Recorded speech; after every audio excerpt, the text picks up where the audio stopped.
We talk about everything, play music in between. Tune in and enjoy Chad's underground scene.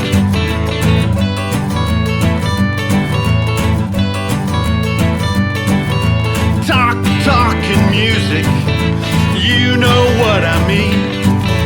Tune in and enjoy Chad's underground scene.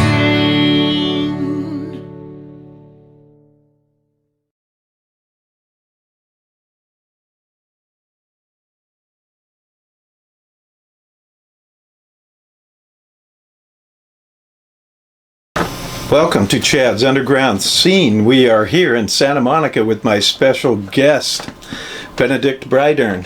How you doing, buddy? How's it going in Santa Monica? Oh, excellent. Sunny day. You don't see it yet. It's dark, but it's a beautiful day out there. Sweet. Yeah, a little warm. We're hitting a little heat wave here. Oh, yeah. Hey, in the valley even more, right? So I can't complain. Oh, yes. So, I'm excited live music is back. Yes, me How too. about you? Oh, man. It's time, right? And Yes. you can feel it. The Yes. people want it. The musicians want it. Everybody. We are ready. And it's just nice to play in front of people again and Yeah. see them face to face and talk to them. Absolutely, yeah. Makes And such hug a 'em. difference. And hug him too, and see the appreciation and the love, right? So, no, it's been great so far with a couple things I've done, and so looking forward to the summer. So.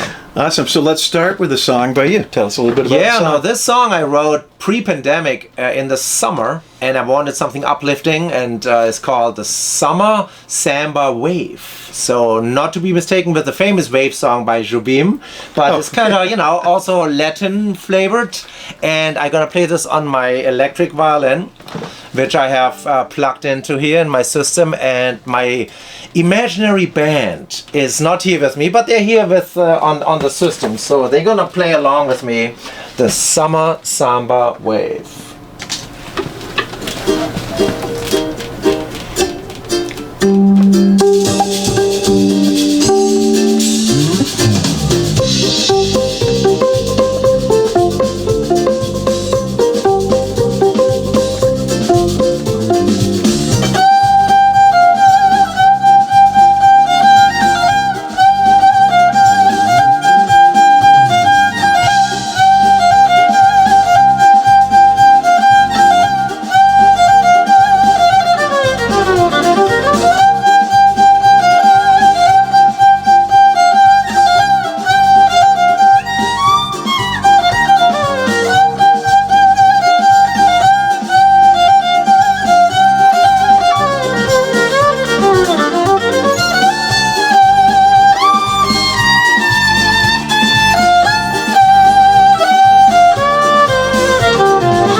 Man, that is awesome. I love it. I love it. That gets us in the mood for summer, right? Absolutely. We need a cocktail, we need a drink now.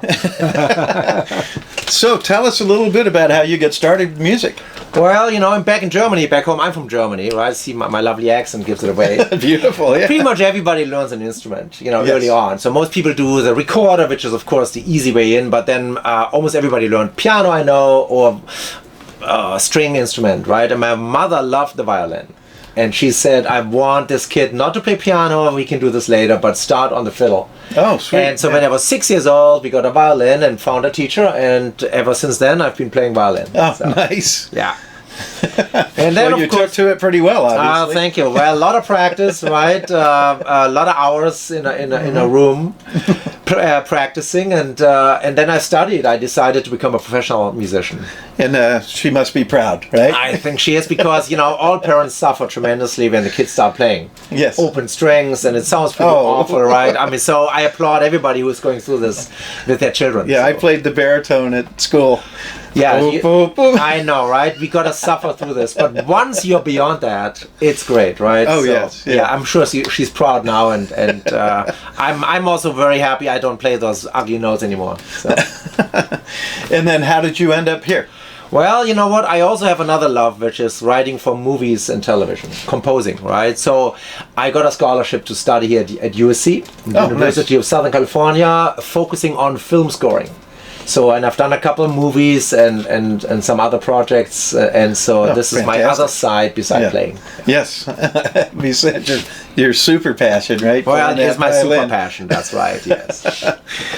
Okay, so let's talk about how we met each other. Yeah. So there's a great show in Venice Beach called the Venice Radio Venice TV. Right, Radio Venice TV. Yeah. And Michael Yost runs this show. Exactly. So tell us, we both were on the same show together, the same episode. Yeah, I mean, they're doing I think, 20 episodes a year or something, right? Yeah. I mean, they're very busy, and he's also a fellow German, and that's how I met him, through another musician, Susie Williams, who recommended him and said, you gotta meet Michael. Because he's a fantastic German guitar player who plays amazing, and he has a radio show which is called Venice TV, which was confusing at the beginning.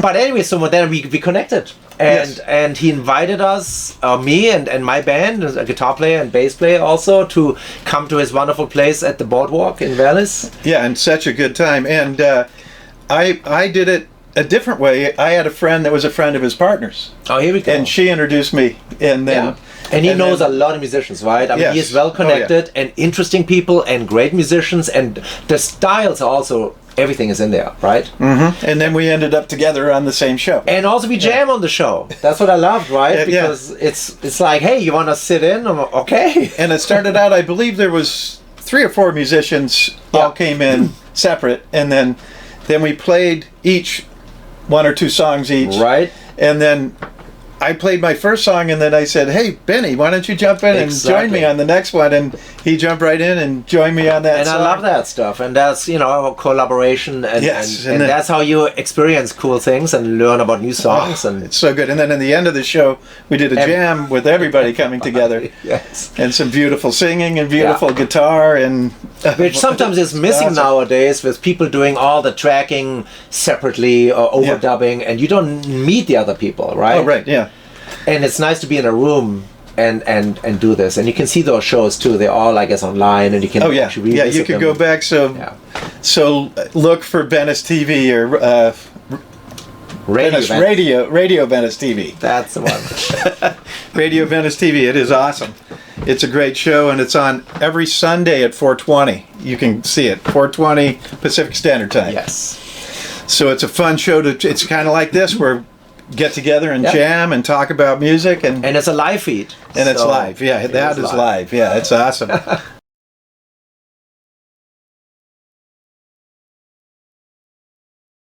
Yeah. All right, you kick it off. All right, this one's actually on both records. This one's called Chelsea G. It's about my niece. She's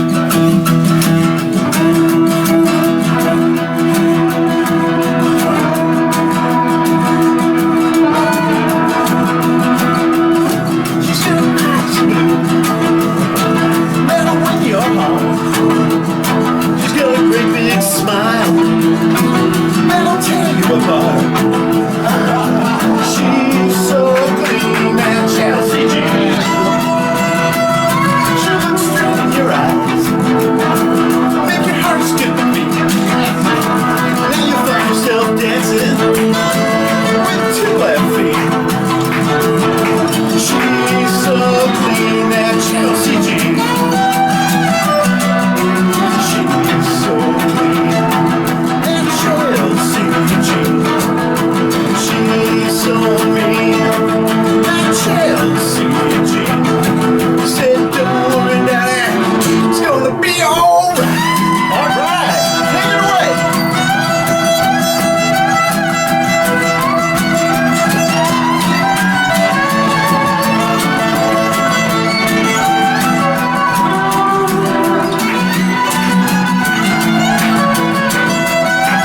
so mean.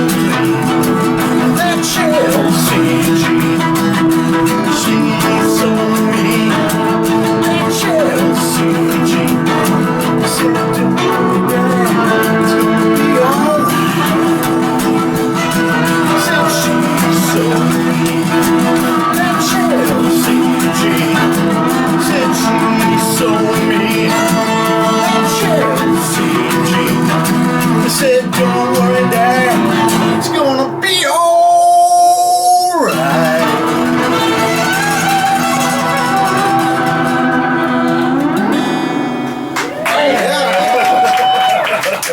Nice. So, after meeting him, a year, I guess it's about a year, maybe almost 2 years later, Yeah. I was recording a new album, and I asked him to play a couple songs on there. So tell us about how that experience was, because it was during COVID, so we were in our homes, and I called him, and he did his tracks from his studio, and I did my tracks at another studio. Yes. I mean, it's kind of fun because you can do a lot of stuff at home and you can actually fix a lot of things. And I'm fully equipped for remote recording, and I've done many other projects. And first of all, I love when you called me up because I think I love your music and it's fun stuff, great songs. Oh, it was a great time. But you never know where the client or the friend's going to take it, because again, I'm going to send tracks over and later you're going to add more instruments. Oh, right, more instruments. But it came out great. But I did everything here. I record my violin in a corner, and I have my workstations here, and I put things together. The danger is with those devices, you do 15 takes and then you cut them together. Sometimes you just want to forget all this and do it once. You know, feel the moment, right? Do not over edit, which is a big problem of our current times. But having said that, during COVID, we were lucky to work with people remotely, right? Yes. Because people did do it and you could get stuff done, actually. And then the guy I worked with, I eventually was able to go and do the rest of it at his studio. I did my parts, and then when he heard the violin parts, he said, "Oh, wow, you found somebody who's really good on the violin." and he thought it was great because it wasn't traditional violin. It was, you were doing it the way you thought it worked with what you were listening to and what I played. And I'm definitely not traditional on anything I do. Right. Yeah. So, you know, I think we lucked out here. And so I'm sure this people are going to enjoy it. It's going to be a fun album. So speaking of that, so the album is called Not Alone, and it'll be out this summer. And it expanded and expanded. It started out, you were early in the process, so I only had, I think, one guitar track that I sent you and some scratch vocals, right? And then you put your part on, and then the guitar, lead guitar came on after, and I put it together with what you were playing, right? Because you had played some leads, you had played some other parts, so I put some guitar in there with that, and Dave, my friend Dave, played that on there. It was awesome. And then I had several different friends, and a lot of them were from my band Big Mess that came in and played different instruments. And then at the end, my drummer had been in a motorcycle accident, and he was recovering. And he finally was well enough to where he could go into the studio. Nice. So I pushed him up the stairs into the studio, and he did a bunch of percussion. Great. So it's not traditional drums either, it's percussion. Love it. So it's super fun. Everything goes. Right. So, you know, and some of my colleagues actually last year here in Hollywood, for some bigger movies, they had to actually record an orchestra individually. So all, like the movie like Mank, right? People heard about that movie. All the strings and everybody did things at home. And later, the engineer put it all together, and it sounds like a symphony. I mean, no, that's what happened with this, because there's so many parts at the end. I know, and they all come in, and everybody sends you stuff, but then you create something different, right? Now we are back going into back into a studio situation, which has a different energy, and creates different results. Right? Yeah, and then Paul, who produced it, Paul Russler, he was like, "Oh my goodness, there's a lot of tracks on here.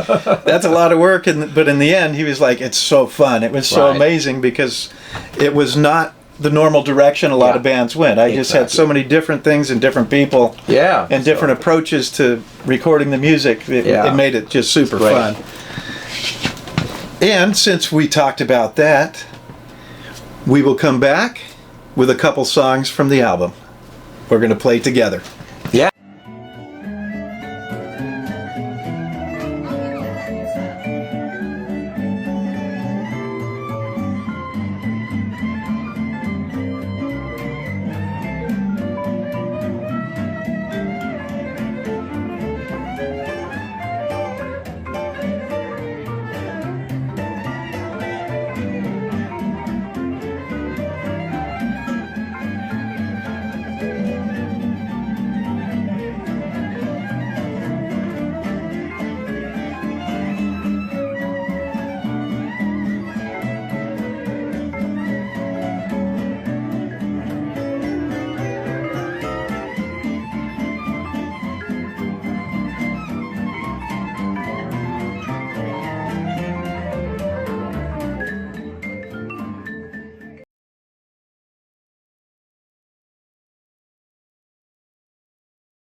Okay, so here's a couple of nice songs from the record, Not Alone, and this is songs that Benny played on. And this first one here is called Death and Calling. And this song I've written kind of, it was, I guess with my father in mind. He's one of those people that lived a little too long. Mm-hmm. And at the end it was rough. So this song kind of goes out to him. And here we go.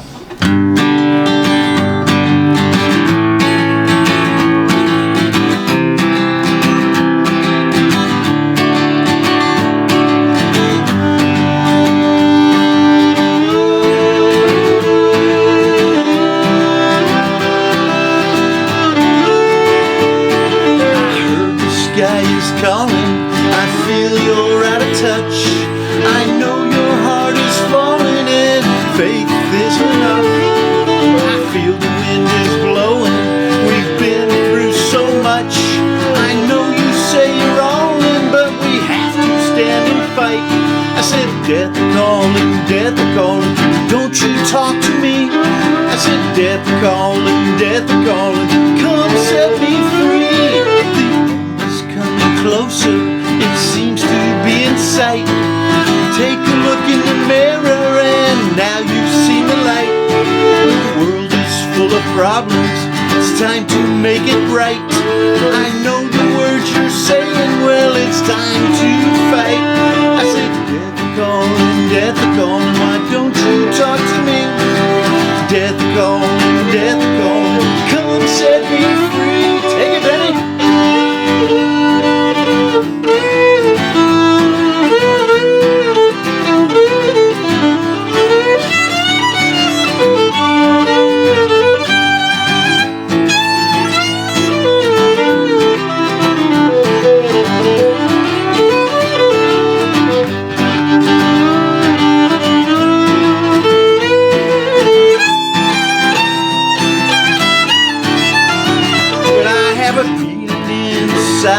It's so real, gonna cure it one day. My heart, it will heal. I know you'll say you're all in, but it's time to let it go.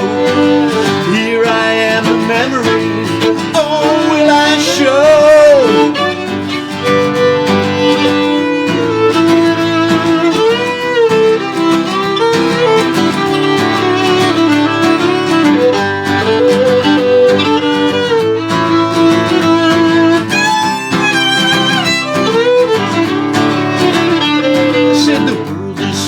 Problems, it's time to make it right. I know the words you're saying, well, it's time to fight. I have no feeling inside, I know it is so real. I'm gonna cure it one day, my heart it will heal. I said, death calling, don't you talk to me. Death calling, come set me free. I said, death calling, why don't you talk to me? I said, death calling, come set me free. All right. Oh yeah. Thank you. That was awesome. I always get a little emotional with that song. Oh, definitely. And here's another one. This is about those friends that they just refuse to say they did something wrong, or they refuse to admit they were late. You know how that is, and it's a little bit frustrating, right? It's a little frustrating. A lot of times you let them pass because you go, that's just them. Yeah. He's always late. Right. Right. That's right. So this is a song to get a little bit of those frustrations out. This one's called Die on That Hill, because they're standing on that hill and they're going to die on it. Pretty much. And here it goes.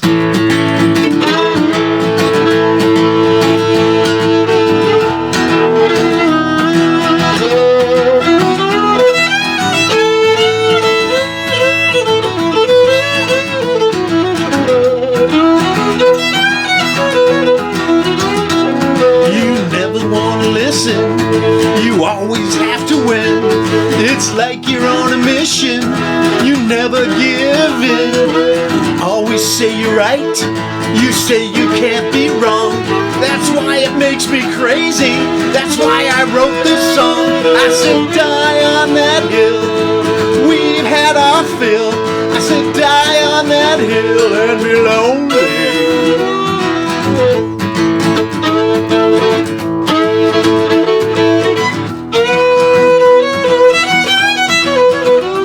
Well, it's time to lay it down, forgiven for your sin. Listen to your friends, don't always have to win. Let's get together, it's been way too long. That's the only answer, so listen to my song. I said die on that hill, we've had our fill. I said die on that hill and be lonely. Yeah, take it, buddy.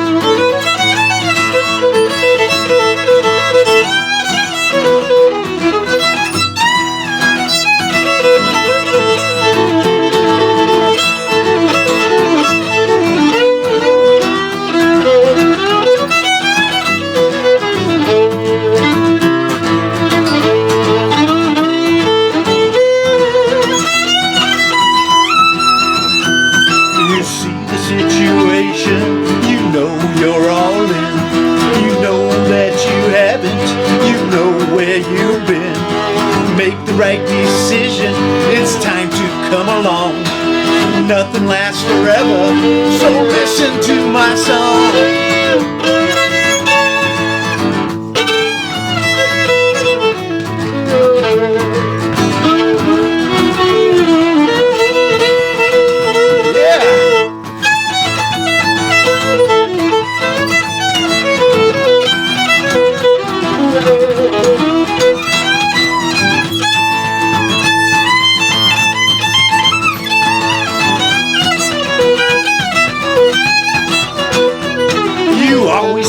Listen, you think it is your fate.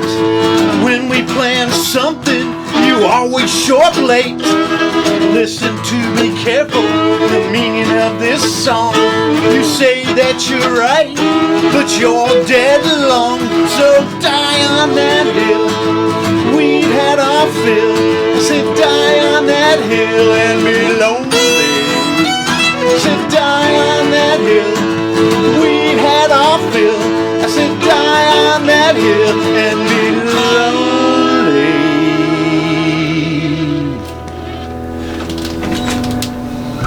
Thank you very much. Oh, my pleasure. Awesome. Yeah, so much fun. Love it.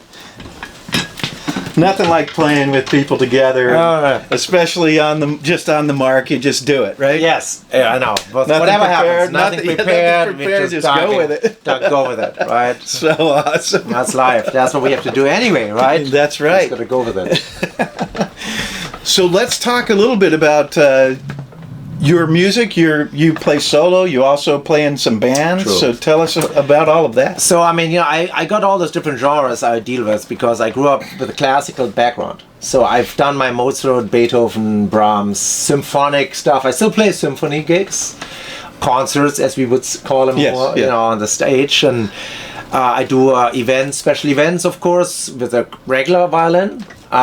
Today I brought different ones. The one you just saw, this is actually the carbon fiber, right? This is like really high-end.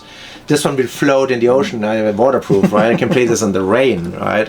So I love those things, and look, you can see through here. So nice, yeah. So, and I play electric, right? We've seen that too. So I do all kinds of things. I love jazz. And I heard Stefan Grappelli when I was like 15 years old back in Germany playing old-time swing music. I'm like, wow, there's this 80-year-old man having so much fun with a violin, right? That can't be true. What's going on there? So I discovered this world of Django Reinhardt and old jazz and Ella Fitzgerald, Louis Armstrong, and then I got further in, right? The American big bands, Glenn Miller, Tommy Dorsey, right? And then further you go, of course, Coleman Hawkins and Charlie Parker, the modern jazz quartet, Dave Brubeck, and so on. So I discovered jazz, right? But on the violin, there were only a couple people doing jazz, right? Jean-Luc Ponty, you know, and then Grappelli, of course, you know, Eddie South does much. So I play jazz. I play in a couple bands in LA. We specialize in that old swing. I've done a couple records with the Hot Club Quartet. So we do the old time acoustic jazz, right? But on the other side, I love electronics and I love amplification. And it sounds so good. This is a, you know, you can do so many things. I have a pedal board usually with more effects. I play with singer-songwriters, and I also compose music. So I do, you know, pretty much everything on that. You know, the only thing I don't really play is heavy metal. I have, for some reason, nobody's called me. They haven't called you. So, you know, so when I record a heavy metal song, I'll have you come in. Or if Rammstein ever calls me, I would definitely say yes. Right, I'm in. Or if you call me, sure. So, but you know, I love it. I mean, I do classical, again, jazz, classical, blues, a little bluegrass, blues, some country western. There are amazing fiddle players out there, you know. Oh, they're amazing. I just came back from Nashville and oh yeah, and oh my god, and it's a different history. I mean, my there, teacher would not approve of some of their bow grips and things. Oh no, right? But the way they play and what they do with it is mind blowing, right? So and some of them, those strings are shredded and they're just everywhere. And so I've done a bunch of different CDs, and I've done everything from super slow to fast and exciting, and exactly. so I just try to be creative, right? And if somebody calls me up, as you say, you know, I don't even know. You send me your tracks. Okay, let's dive in. Let's see what you do, and then let's have some fun, right? So what are some of the bands you play in? All right. I know before we were shut down there, you were playing in a couple of bands. A couple of bands. So the longest run I had with Janet Klein and her Parlor Boys. And Janet is a darling singer specializing in the old songs from the 10s and 20s. We go way back. That's 100 years ago. Right. Oh, yes. So, and she has a big following. Because people don't love those songs and they haven't forgotten them. Yeah. Mm-hmm. Then on the big band side, Dean Mora's band was very big in town, and I played also with Johnny Crawford's big band, who recently passed away. Mm-hmm. The Rifleman Kid, right, who had his own crooner big band when I first came to town.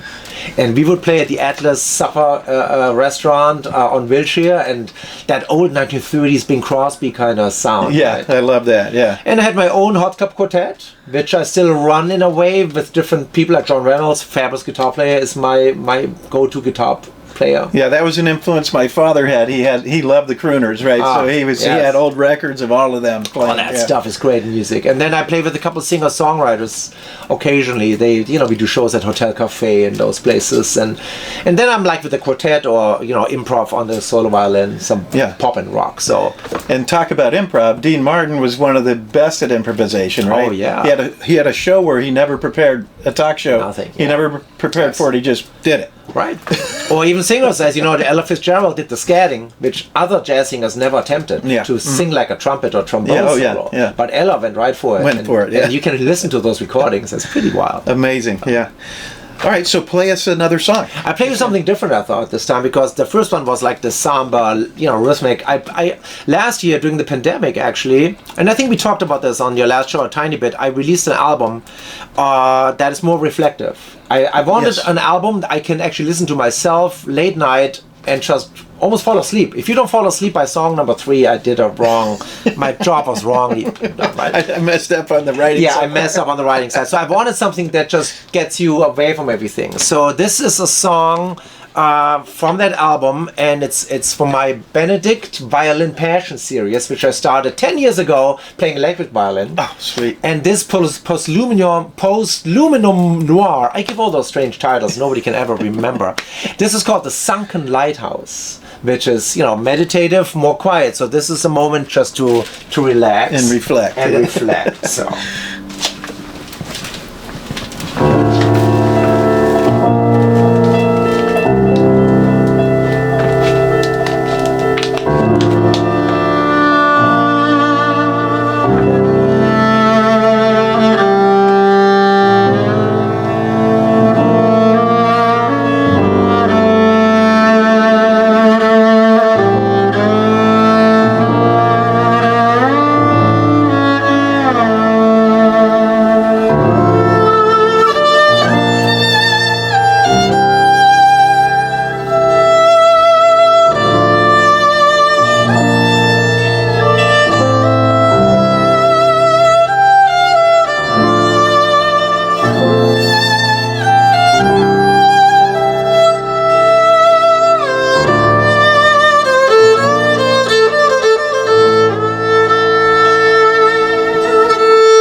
That's awesome. So a completely different style, right? Yeah. And you nailed it on that one. That is so meditative and thank you. Relaxing. Maybe one day I do it live, but I'm always afraid in a concert situation people make too many noises or look at their devices, which throws me off. So it's sometimes better to do this kind of stuff as a recording, and people listen when they want to listen. And it's hard on stage if people distract you with. Yes, yeah. And I would even add to that, that song is a little mysterious. Well, sunken lighthouse, right? Whatever that means. What happened there? We don't know, right? I love those books and some of those video games when you have to solve a mystery too. So so that goes right with it.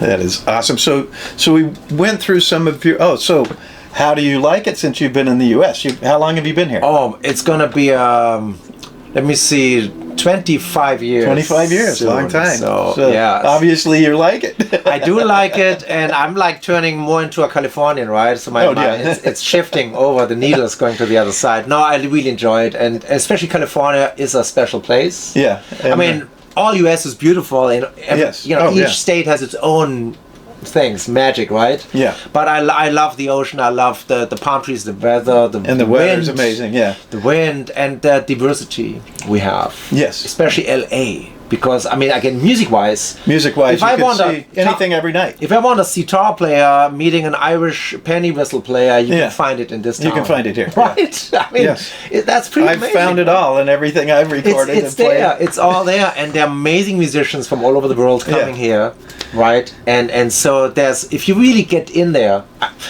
It's pretty amazing. That's why I still like it. And in fact, I played for years with a band called Shillelagh Brothers, and that's what we did, Irish folk music, and we had a penny whistle player. Hey, that's exciting. We couldn't find one, so our singer decided he's going to learn how to play it, and he learned and played really well. Even better. So, no, this has been great, and I love coming home. It's more like a visit now. It's like visiting my past, right? Going home, see my family. Because you've been here so long. Yeah. Yes, but I still like going back. Yes. But then also I find it more crowded in Europe. I mean, it's beautiful, but then here I love the space. Despite, the traffic I don't like too much, right? But on the other side, you go into the mountains and there's space, right? And things like that. It's just very uplifting. Well, a lot of diversity though also in West Berlin, so that's we have it. No, it's there, but it's so different. There's some similarities. There are similarities, but of course, so it probably wasn't so hard to get ready for California. I don't know. I mean, acclimate to what we were doing here, right? No, and also as I said, I think LA is different because we got everything. You can find your German beer if you want to find it, or your Asian or you can have noodle dish, right? Chinese beer or whatever. But if you're in a small town somewhere in the Midwest, it might be harder to get that, right? And then there might be more culture shock if you come to certain places and you're like, what's going on here? So I think LA is kind of out of that, because when I came here, and within like a year, you know your places, you feel really good. You feel comfortable with so no complaints. You find some really great comfort zones, right? Everything, yes, exactly. And you can find this anywhere. I mean, if you're open-minded, right, anywhere you are in the world, you can find this. But LA makes it kind of easy if you are open and you just go out and discover it. And again, we have it's a gigantic city, right? So tell us how we can find your music on the internet. Yeah, so I have my own website, which is www.consordino. That means with a mute. Sometimes you put a mute on, consordino.com. And of course, everybody go on Spotify nowadays. I guess that's the platform number one. YouTube, some videos, but Spotify has all my. Look up for Benny Brydern or Benedikt Brydern. You can find my entire catalog. I put Benedikt Brydern to look for some of your videos, and they all came up. Yeah, there's a lot of live tapings from shows, and also Spotify has my swing albums, my electro swing albums, my classical, the meditative album. All that is streaming. So, and on Tidal, of course, and Apple Music, all those platforms. Oh, right. No, it's amazing with music now. That's something that I'm just amazed at, is how fast you can get things out there. Yes. For people to access, right, and find. Yes, which is great. Of course, there's more competition now because we have millions of people putting it out. But on the other side, you can put it out, right? Oh, right. Yeah. Back in the day, you needed help, right? Even producing and recording. Now you can do stuff at home. Oh, you can buy equipment for a couple $1,000s. Back in the 80s, you had to book a studio. Oh, right, yes. Which was seriously expensive. right? To do a record. That's why it was so under tight grip by the labels, who would get a signed deal to make a record. Right. You could probably make a record now for the cost of one song, or putting tracks down for one song. Yeah, and we've seen that. We've seen successful acts recording in their garage, right? Yeah. And doing stuff with their little laptop and a microphone. So and there's even people doing it just on a computer now. Yeah, which I find amazing. Yeah. So I mean, we've come a long way. Yeah, we've come a long way, and there's still nothing like a studio. And this album I did is in a studio. Yeah, and there's something to. I always go back there when I do my albums. Yes, right? Yes, it is. I mean, there's always a plus and a minus, but of course, being locked in Capitol Records for a week and record your album is a dream. I know. It makes it so good. Yeah, yes. Something like that. And going forward, do you have some projects you're working on? Things that are going to be coming sure. out? I also compose concert music, right? So I have pieces I write for ensembles, chamber music. Yeah. So that is always I always have stuff cooking. Oh, good. But on the popular side, I'm currently finishing up a smooth jazz song, which I hope to release in about a month, also for the summer. So I already have the band tracked. We also did remote tracking, COVID related, but I got the band ready. I'm now doing my violin part, and so watch for that. So in a couple of weeks it should be released. It should be ready to go. Yeah. Okay, that's quick. Okay. Yeah. Awesome. And like I said, I have Not Alone. The album is be coming out this summer, and then I also have a second album called In My Head. Fantastic. That'll be coming out it'll be coming out a little later or before, I'm not sure. It's all good. Right. As long as you don't do a Christmas album, because Christmas CDs need to be ready by October. Yes. Right? Then you better get them done in August. Yes, and then I might have a Christmas song out coming. See, I love those. Christmas albums always drive me mad too, because you got to make them in August or July. Oh no, you have to make them the year when before. You look outside, you're like, no, I don't want to sing a Christmas song. But anyway, we can complain. It's all good. So yeah, we're always working on stuff, right? Yep. And then with our drummer being back with Big Mess, we'll probably be doing an album by the end of the year. We'll have an album ready. And live gigs too, right? And live coming gigs back. Thank God. Right. Yes. Right? We played our first gig back with Big Mess last week. Beautiful. It was nice. It was great, and we actually brought in a new drummer to play with us, and our drummer Bernie came up and sang 3 or 4 songs.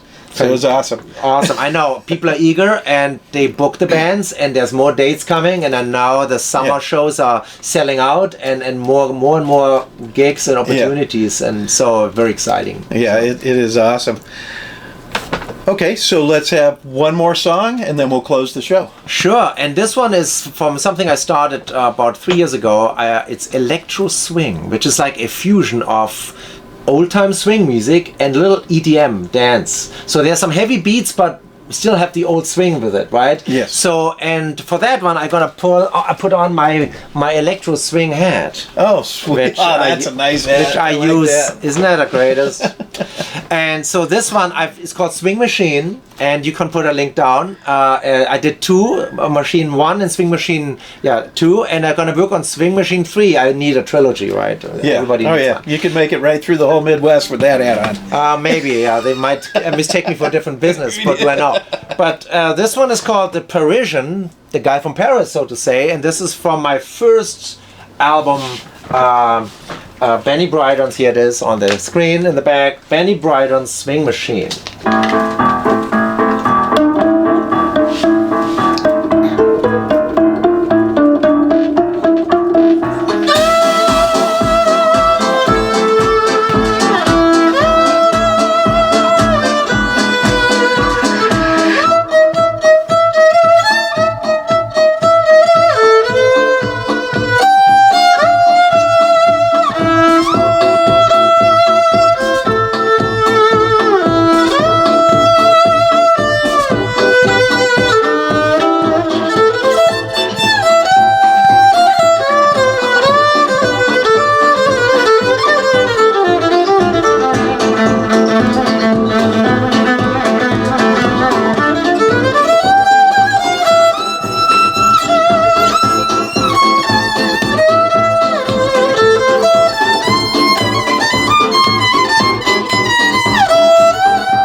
man. I mean, you can't even stop stamping your foot to that stomp box that's going on there. That's the magic of the electro swing, right? That adds some extra kick. So that stomp box. I have a good time too, as you can tell. So yeah, you gotta stomp it. So with that positive energy, we go into this year, right? Yes, exactly. That's how we're gonna do it. Exactly, and let's move it straight forward. Yeah. Yes. Because we all need it. We all need it. A lot of damage has been done, so it's time to heal. Yeah.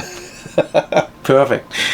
So, I would like to thank everybody for coming out to see Chad's Underground Scene with my guest, Benedikt Brydern. Thank you for having me, Chad. Pleasure. Thank you all. Thank you for coming out, and remember, it all starts in the underground.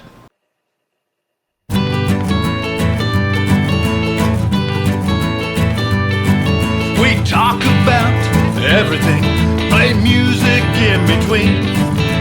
Tune in and enjoy Chad's Underground Scene.